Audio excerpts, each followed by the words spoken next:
So when is the actual appropriate time to ice? Because I know watching, let's say, the NBA, they actually ice during the game. I've always been told to ice straight after practice. But when exactly is the appropriate time to ice?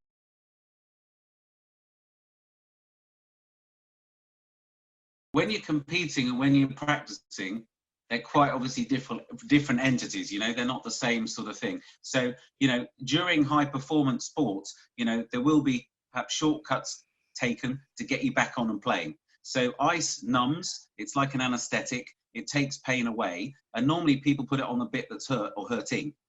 Now, as an osteopath, I would tend to always look a little bit more around the area to see what's contributing towards that build-up of tension. It could be a direct knock or impact, of course, but it could also have come on from various tensions building up over time in your technique, in your training, that have caused that trouble. So, but obviously during a proper game, you haven't got time necessary to break that down. And part of this conversation we're having is also looking at prevention and looking at where there's breakdowns in function before things go wrong.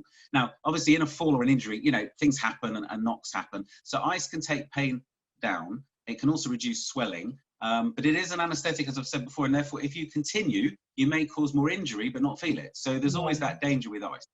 The other part is over-icing, that even after training, as you mentioned, you can actually chill the tissues for too long and actually almost freeze them.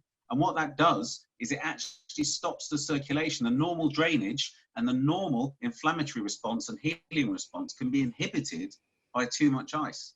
So it's actually a fine balance. So icing is very much so, put ice on to a point for perhaps 6 minutes, they say roughly on average, take that off again, let it return back to normal skin temperature again, check it with your hand to see if it's still hot or whether it's actually sort of gone back to a more normal temperature, and then you can re-ice on several occasions, but always leaving quite a few minutes in between for the tissue to recover and the circulation around it to recover. Yeah, so that's the better practice if you're looking after yourself.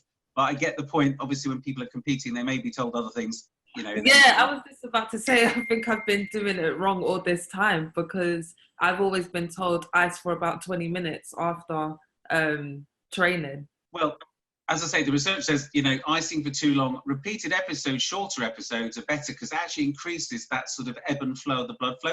You want to get the blood flow down, to cool it down, you let the blood flow come back in. It's almost like waves of blood flow. You cool it down, the blood goes away again, and actually you're flushing out the area that's being injured by those alternating cycles of cool and then room temperature again.